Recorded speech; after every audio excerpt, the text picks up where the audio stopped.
Hey, Gary, welcome to the show. As a way of getting started, give us a little background on yourself. Okay, my name's Gary Radford. I'm from Brisbane in the state of Queensland in Australia. Been in industrial services most of my life in B2B sales. I started out in a big industrial services business and got hooked on sales. And then I read Robert Kiyosaki's book, Rich Dad, Poor Dad. I resigned the next day and I spent the rest of my career starting, growing and selling businesses. So that's pretty much me. Cool. And what about that book excited you? Was it having a little bit more control over your own destiny?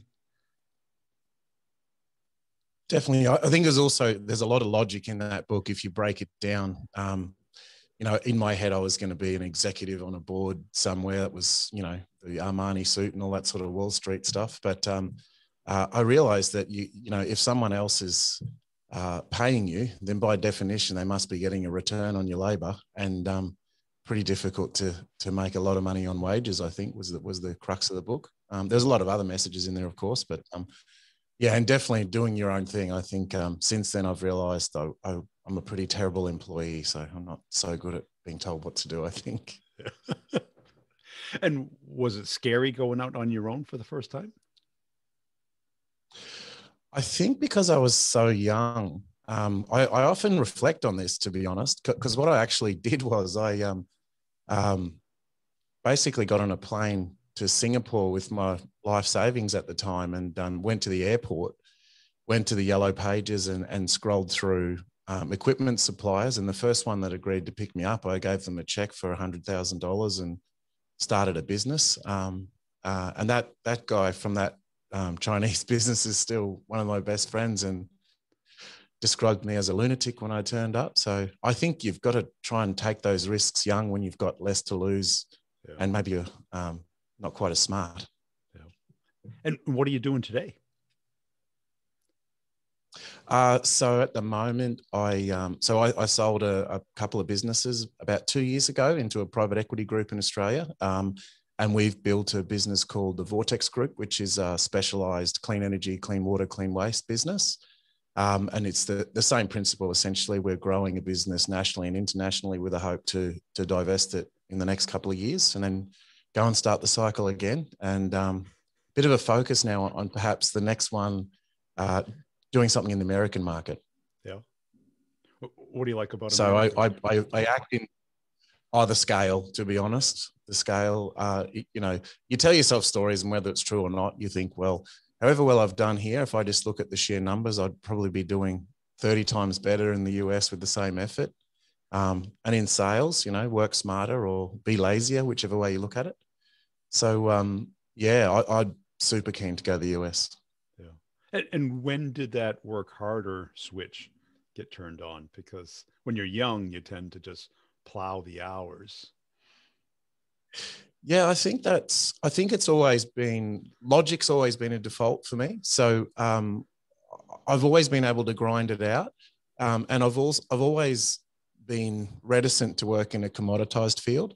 Yeah. So it's innovation, find a way to solve the customer's issues.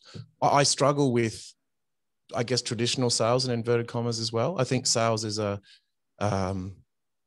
it's like a circular reference between the customer and the business. You've got to innovate. You want to have something to sell. I don't want to just sell on price. So I think I've just always had that mindset. Think of the customer's decision-making process. And is there any way you can make their life easier, and then just constantly innovate. And hopefully if you do well enough, you can avoid that trap of perfect competition. And by definition, you're working smarter. Yeah. And why sell? Why not just continue to build? It's a really good question, and I've played around with that because obviously we've been through a few cycles and a few significant global economic events, including the global financial crisis, COVID, and I've got a lot of friends that have businesses, and some of them hold and some of them sell. My view is you actually can't really realize the value of your business until you've sold it and seen what sort of goodwill you can get for the business. And I like new things as well. So I like building brands. I would go stale in a Fortune 500 or something like that was well established and there was nothing left to do and it became less dynamic. So I think that's probably another big learning in my career, that you've got to make sure you understand what stage of a business's growth your personality is suited to. And that goes for when you employ people as well. That's probably one of my biggest learnings in my career, that you can have a person who's used to working in like an oil tanker scale business that does not do well in a racing car, and vice versa. Yeah. Because I have this discussion with a friend of mine all the time. He's very much like you. Build, sell, start over again. And I kind of tease him about it because I'm just the opposite. I like compounding. Yep. And but compounding not with people, but with technology and smarter approaches. Yeah, I'd say probably 3/4 of my friends who are business owners have the same principle, and I've seen the benefits of both. To be honest, I think the only caution I would have to that is to sell well. I try and stay scared, and I'll walk around the business and say, you know, there's some super smart guy in Japan or California at the moment, and this product we've got, he's just about to build a product that's 10 times better. So stay afraid.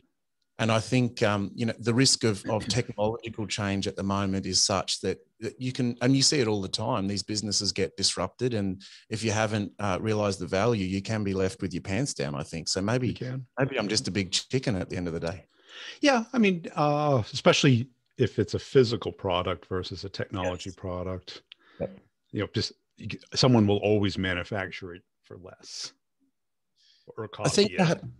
Or perhaps even in the technological space, I guess, is if you see, you know, if you look at the evolution of the CRM space at the moment, I would suspect some of the more dominant players now with their high costs and yeah, I think they could easily be usurped as well. I think it's just too easy to, I wouldn't say easy. There's a lot of competition in that technology space, and you just always feel like people are biting at your heels. Yeah. Yeah. But when you realize the value, the government realizes some value out of you too.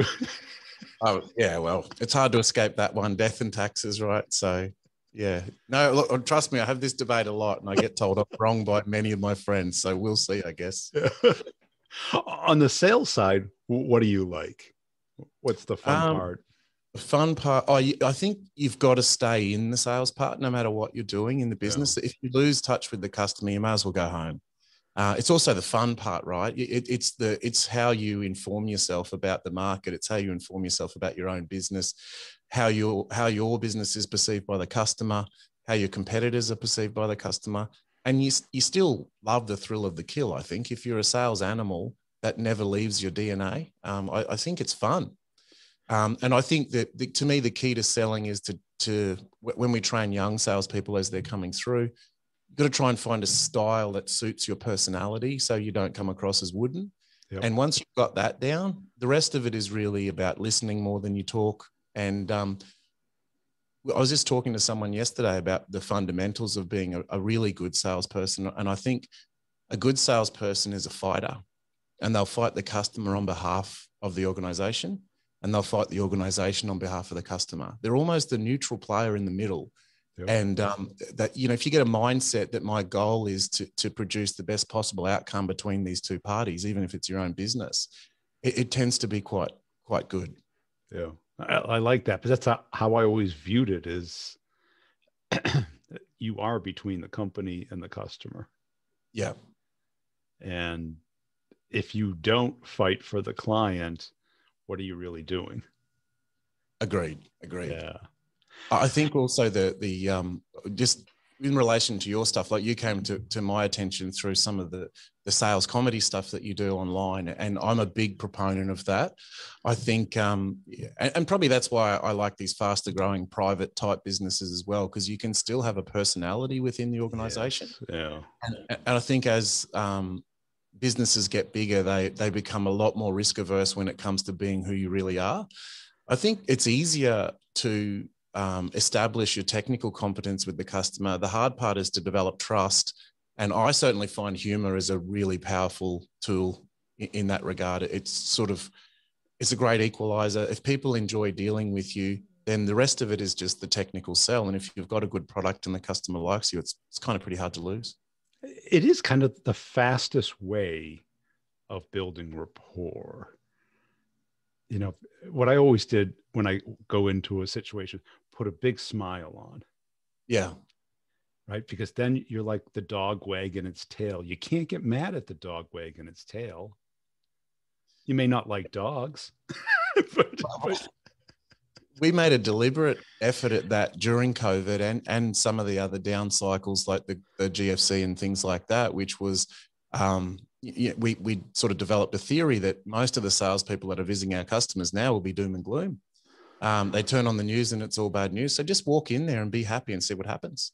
And we found that to be immeasurably successful. And I think with your style, which would work quite well in Australia because it's a self-deprecating humor as well. Yeah. And I don't know about the US, but in Australia, that humility and empathy and sort of showing that you're not perfect works very well in business in Australia, that people see you as quite humble. So yeah, I think humor is just a great connector. Yeah.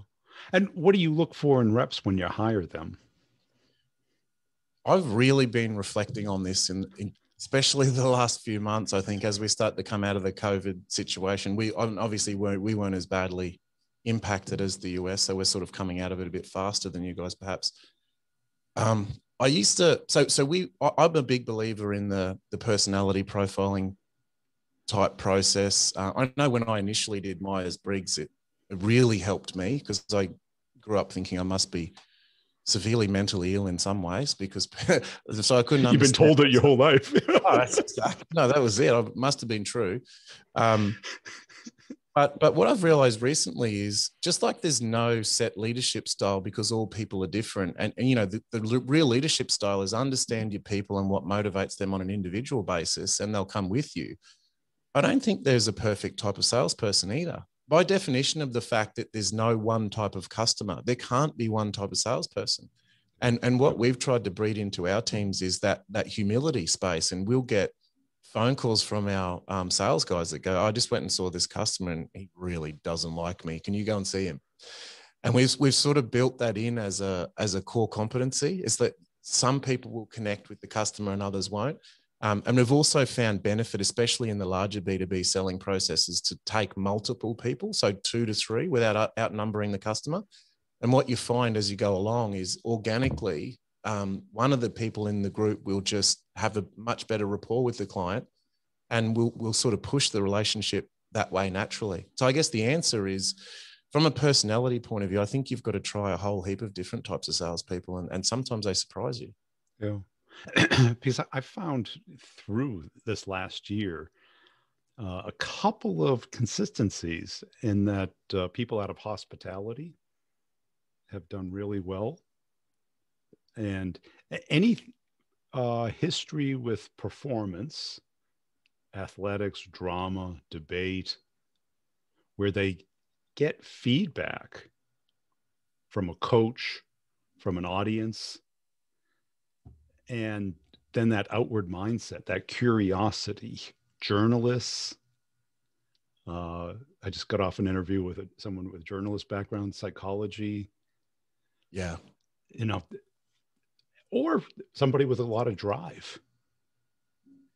I think that's a powerful insight. I think especially that because, you know, I never really put a lot of thought into that. We do hire a lot of athletes or people who are athletically minded.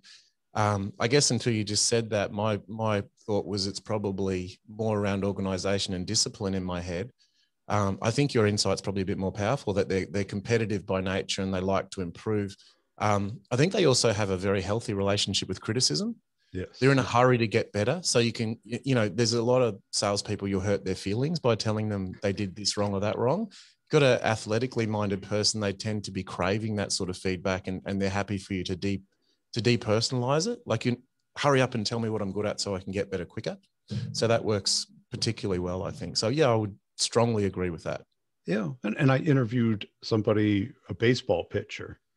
Now, I don't know if you're a baseball fan or not, but in Little League, at least in the US, not only do you get feedback, you get half the audience yelling at you, trying to put you off balance. And then the other half yelling at you to make sure you throw a strike. Yeah. Yes. Yeah. that sounds like a lot like sales. It's like, I think it's a very good metaphor. yeah. And what do you see as your superpower as a leader? Well, that's a good question. Oh, actually, my third eldest son answers this the best. I said to him one day, he actually asked me this because he had a business subject at school that he needed help with. And he said, what do you think is the key to leadership? And I said, well, I always try and make sure I build teams where I'm the dumbest guy in the room. And he just looked at me and said, you're killing it, Dad. I think surrounding yourself with people who complement your strengths and weaknesses, and I would say, I think humility and empathy, which I think is the foundation of being a pretty decent person as well. I think a lot of people, especially in sales management roles and leadership roles, they make the mistake of trying to be bulletproof. They try to be, and I don't think people respond to that. I think people need to see that you're a flawed human being. It makes them feel more comfortable. And because obviously someone who hasn't got any flaws or is perfect is robotic. And it's very difficult to connect on a human level with someone who's not a mess, I suppose. Well, yeah, because you need not only their input, but their buy-in. Yeah. And if you're the go-to person with all the answers, they feel like they're just the people following you. I also find, and I don't know if whether I'm having an insight into perhaps my son was being honest, and I need to read a few more books. I also find that if you get a team around you that knows that you're aware of your own weaknesses, they tend to perform on some level to protect you and look after you in a way as well, if that makes sense. You really do become part of the team. Yeah, because vulnerability seems to pull or develop a bond. I passionately agree. I think, this business at the moment, I would say it's been hard for me to say this out loud because I've had so many teams before, but we've had about 3 hours sleep. We actually had a client meeting last night, and it was incredible, the chemistry between the group with this particular client, and closed a major deal. And someone described this group as a home for lost boys. And I think that is really true, that shared vulnerability builds a huge amount of trust and lets people feel safe being themselves. And also, if part of the nature of the business you're in is taking risks, you have to make sure your team feels confident that it's okay to fall down. Otherwise, they just won't try. Or they won't tell you when they fall down and won't ask for help. That's true too. Which is probably even worse. Well, no, I agreed. And especially in sales, and I've seen you refer to this on your podcast before, where they'll put the numbers in, but they won't be meaningful. They're looking more at, they'll play the game. They're looking to fill out their report card rather than actually get results. So I think that's very true. And it's so dangerous, and people don't understand that, because since they're faking it and they're almost told to fake it, no one's solving the real problem. Agreed. They're using the CRM as their high school report card, basically, and they get to give themselves their own grade. Exactly. And then they lose the context of the broader goal. So I found cross-pollination to be beneficial in that as well. So breaking the business into touch points and getting people to work across those touch points, getting salespeople to work in accounts receivable or maintenance or administration or a different part of the business, gives them a more high-level snapshot of how the whole business works as a machine, and tends to be very beneficial in the selling process as well. They take a more commercial approach. And what do you own? Not own it as far as legality, but own as far as responsibility in the business versus giving to delegate towards other executives, operations, finance, marketing, sales. Typically, a leader has a real passion for one of them. This is a big debate in my own head. If you ask people who work with me, they might make fun of me on this one. I tend to, because of the way I speak, I believe, and because I'm quite a passionate in sales, I tend to get pigeonholed in sales, and I like to believe I'm more of a general manager, but I tend to end up in charge of strategy, sales, marketing, the thing that makes the customer come to us, I suppose. But yeah, generally I'll end up in that part of the business just through osmosis, even though I've got a passion for the operational side. I'm mostly interested in customer outcomes. That's what drives the business. Build a model of the customer's decision-making process. You and I can go and sell pillows or marshmallows or whatever. We just need to know how many marshmallows are sold in this market. How does the customer make that decision? And how do we build the business around some sort of innovation that makes them buy our product over someone else's? So I kind of like to simplify it. And when do you know it's the right time to sell? Is it size? Is it time? It is a bit of a black box, that one. That's it. I tend to, particularly when a private equity business comes to buy you, as frustrating as it is, they will tend to take a much more macro view of your business than focus in on what you've spent your whole life trying to build, which is the value proposition and the point of difference that makes you escape the model of perfect competition. So I try and work with the cycle. So so what I'll do is I'll throw everything into one or two businesses and go flat out with a view to selling it, and then so I go from having cash in the bank to being broke for another few years and asset rich on paper in theory until it all falls down. So yeah, I think I probably work with the cycle. So at the moment, I would think, I can't speak for the United States, but I think this is probably a global thing. I'd imagine there'll be a significant boom in the next few years on the back of governments being forced to spend a lot of money on infrastructure. And so I would probably have a 3 to 4 year window where we would look to sell somewhere near the peak of the cycle, but not where there's no juice left in the lemon for the buyer. Because once you're in the habit of selling businesses, especially in Australia, there's a small number of big private equity firms, and they'll see what happened with your last business purchase as well. So you've got to make sure you're genuinely selling something. So yeah. And what part of the business is the hardest to spend time on?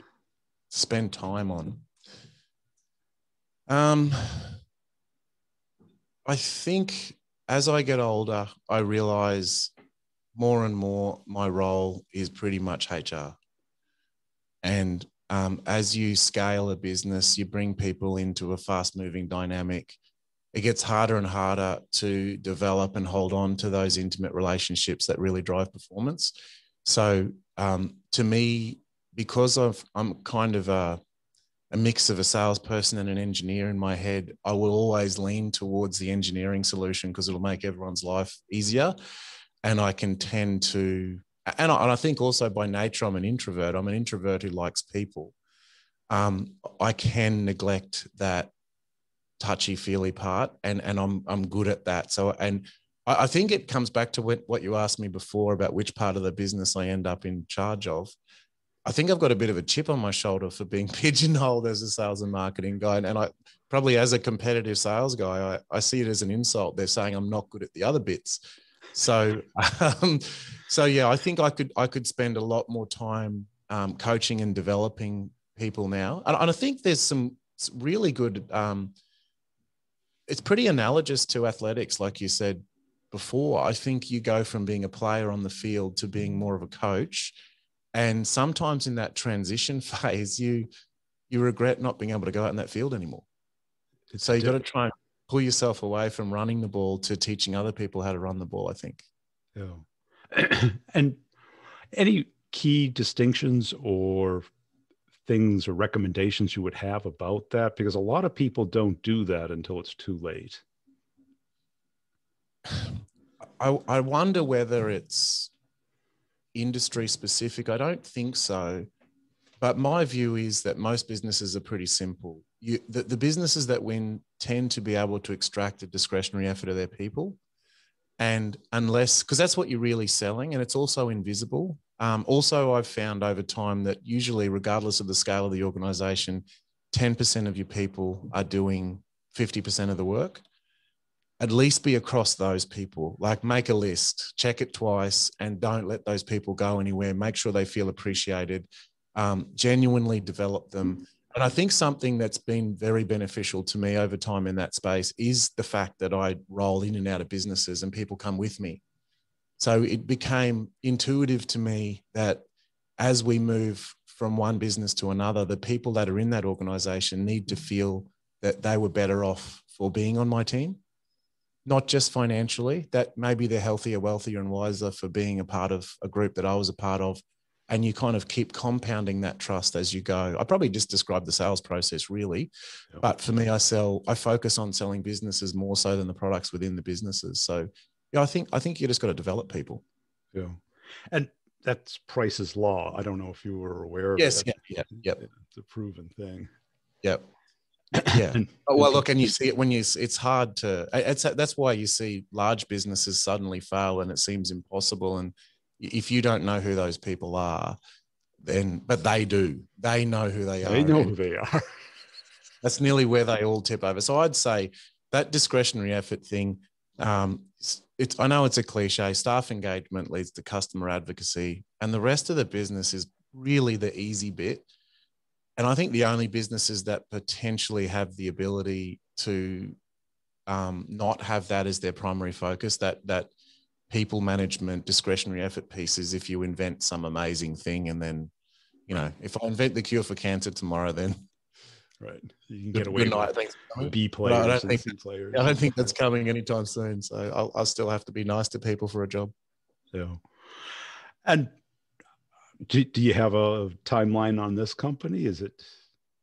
Yeah, I think probably, as we mentioned before, so this business we're probably into about, for me personally, probably the third year of something like a 5 or 6 year cycle. I don't really want to stay in much longer than that generally, because it gets from, I describe a business as going through 3 stages of growth. You have the racing car where it's just all eyes on the road. Give me very simple dashboards and data because I'm going as fast as I can. Then it moves into like a yacht phase where you can move away from the steering wheel and trim the sails a little bit. And then you move into that oil tanker phase where it's a big corporation and your primary drivers are making sure you don't hit an iceberg. By the time it gets to that oil tankers phase, I'm bored out of my mind. And probably somewhere into that yacht phase, I start to nod off and look around the room. So I try and focus on developing that race car phase into something that's scalable and can move comfortably into that yacht phase, and then probably go and do something else to keep myself motivated. Or I get bored very easily. I don't know if that's a common salesperson trait, but it is. Yeah. Well, I mean, just the nature of sales. It's like the work reward. Yep. Yeah. If you're an engineer or an accountant, it's every day it's process, it's doing it right and having everything nice and clean and orderly. Sales, it's like, how do we get this done? I think you're right. Yeah. I think I thrive in I'm not the chaos, but the pace. I think I like the speed of it. So I think it's sport again. I've played sport my whole life and I enjoy the performance pressure, I suppose. The winning, the not losing, the complexity of it. Well, I think, that's very true. And also it builds a mindset, right? When you said the not losing and even the losing being winning. I was talking to a friend of mine the other day and we'd had a significant problem in another business. And I was talking to him about, it was great that happened because I got so many learnings from it. And he said, you're the type of guy that if you walked out the front of the business today and got hit by a bus, and became wheelchair bound, you would look up the records and find out what's the world record for bench press for someone in a wheelchair. You'd go to the gym, you would find a way to become the world champion. You'd go to the Olympics, you'd win the gold medal, and you'd come home to your kids and you would say, thank God I got hit by that bus. And he goes, do you know what that makes you? And I said, what? And he goes, an idiot. And so I think it's that mentality of no matter what happens, you find a way that it's a win. So you either win or learn, all those cliched things. But I think that's to me, pessimism is lazy, don't you think? I do. And it's certainly not exciting. But it's lazy. Like, oh, Right. in the next 5 years, I think something's going to go wrong. Oh, well done, Einstein. I think you might be right now. Yeah, good luck. Well, that's it. It's taking your comfort zone and condensing it, not expanding it. Well, it's hard work to be an optimist, don't you think? It is. Because you're going to be proven wrong a lot of times. Yep, definitely. Pessimist, you can ratchet it down that you're always right. You don't do anything. Some people would argue that we're describing arrogance now, but maybe that's just a sales thing. Well, I think arrogance is assuming that you're right versus anticipating that you're right. True. But hey, this has been a great conversation. Where can people go to connect and follow you? So we've got a consulting business we're playing with at the moment called 250 Do a Thing. So if you go to 250doathing.com.au, or you can find me on LinkedIn under Gary Radford in Australia. I'd love to hear from anyone overseas who wants to have a chat about sales and business and whatnot. So you can never have too many friends.